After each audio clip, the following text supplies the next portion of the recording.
Utopi, impian kosong, idealisme yang lupa daratan, semuanya itu tidak. Sebab sebagai di muka tadi telah saya katakan, masyarakat memang telah berangsur-angsur bergerak ke situ. Tendensi evolusi masyarakat nyata telah menuju ke situ. Di Rusia misalnya, yang walaupun keadaan di sana masih belum sempurna, sudah banyak tercapai hasil di lapangan sintese itu, sampai kepada pemeliharaan anak bayi pada waktu ibunya mengerjakan pekerjaan masyarakat. Di sana diurus secara kolektif di dalam Cereces. Siapa lagi mengetahui lebih jelas hasil-hasil yang tercapai di sana? Bacalah perpustakaan yang mengenainya.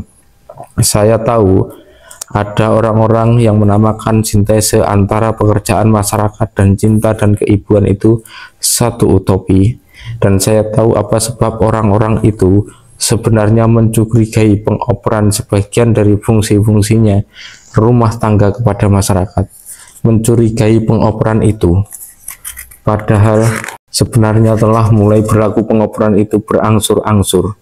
Tak lain dan tak bukan sebabnya ialah kelambatan jalannya jiwa manusia untuk menyesuaikan diri dengan keadaan, kekonservatifan jiwa manusia kepada barang-barang yang baru, kelambanan jiwa, inersi psikis, kekolotan psikis.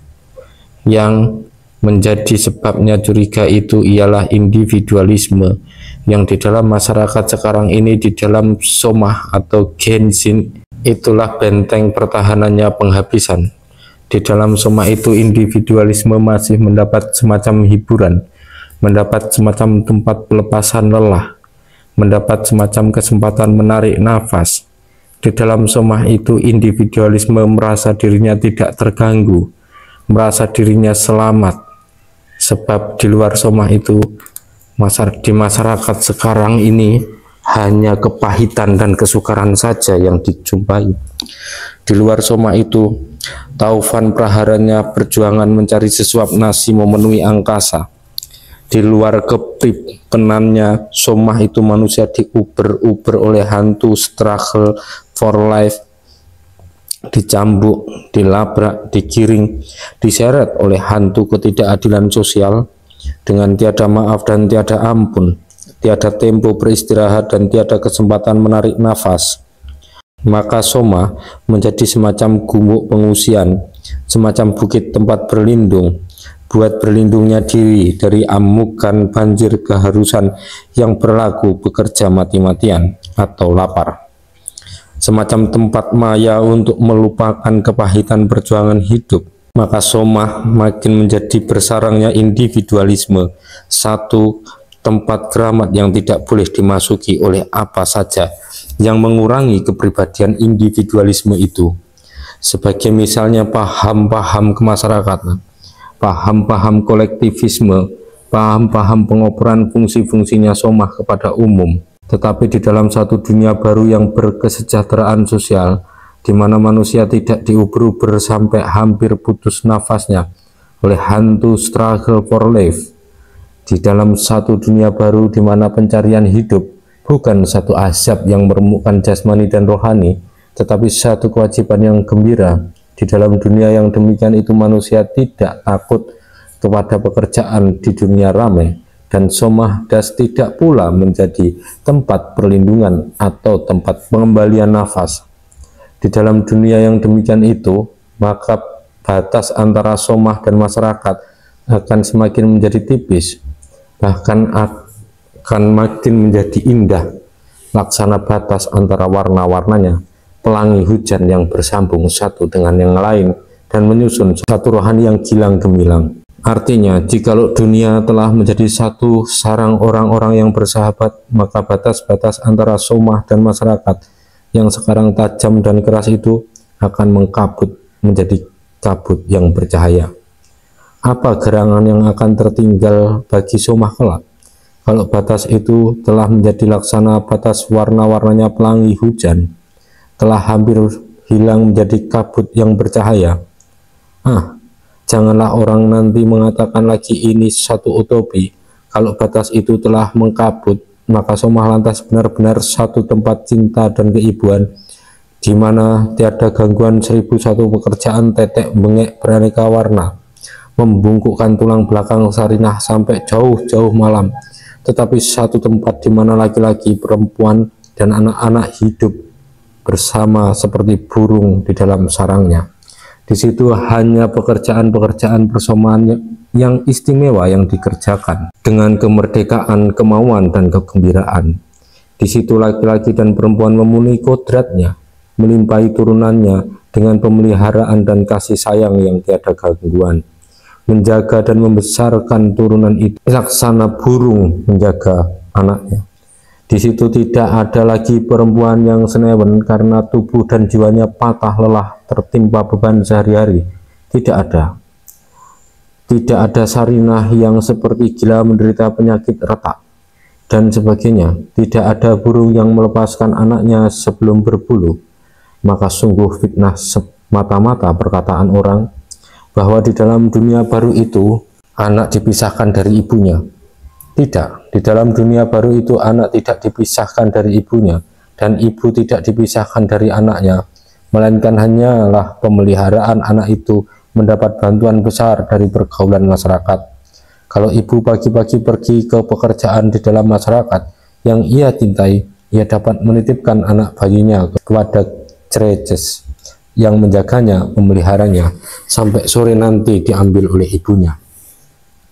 Dan kalau pada waktu malam sang ibu perlu pula pergi ke rapat atau ke kursus atau ke gedung komidi, maka pintu Cereces itu pun terbuka pula untuk mengoper anak bayinya beberapa jam. Demikianlah misalnya bantuan masyarakat kepada pekerjaan Sarinah sebagai ibu. Dengan bantuan itu, maka kebahagiaan Somah menjadi kebahagiaan yang sebenar-benarnya. Jikalau benar ada kekeramatan Somah, maka beginilah Somah itu menjadi keramat sekeramat-keramatnya.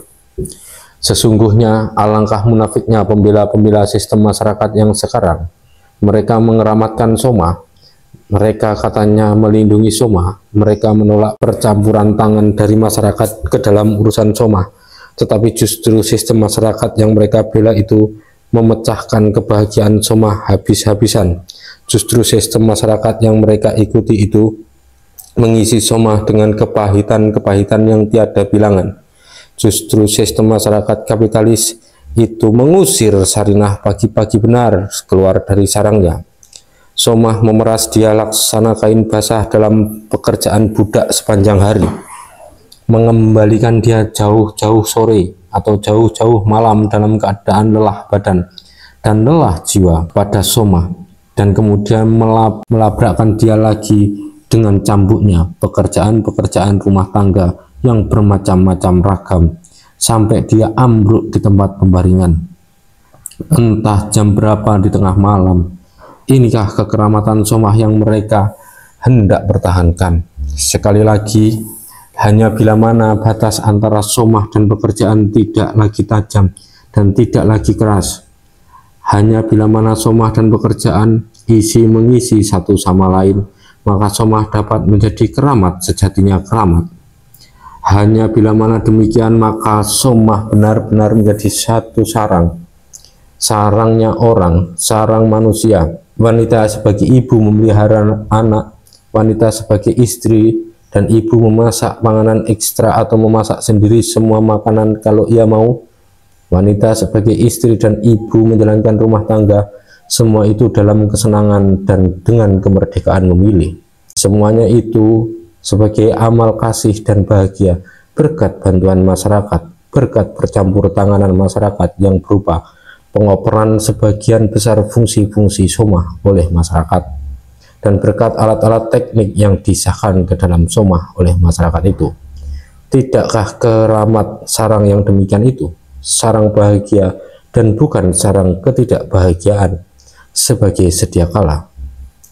Sarang bahagia dari mana pada waktu pagi Sarinah dapat terbang keluar untuk dengan hak penuh mengembangkan kepribadian dalam masyarakat, dan kemana ia pada waktu sore dapat terbang kembali untuk dengan hak penuh mengembangkan dharmanya sebagai yang diberikan oleh kodrat alam kepadanya. Henriette Roland House menamakan dunia yang akan menjelmakan keadaan ini satu sarang orang-orang yang bersahabat, satu Nes van Genoten, satu sarang besar dari orang-orang yang bersahabat, dan di dalam sarang besar itu, demikianlah penglihatan saya, ribuan miliunan sarang-sarang kecil. Sarang-sarang kecil manusia, sarang-sarang kecil wanita merdeka. Mungkinkah Indonesia menjadi sarang besar yang demikian itu?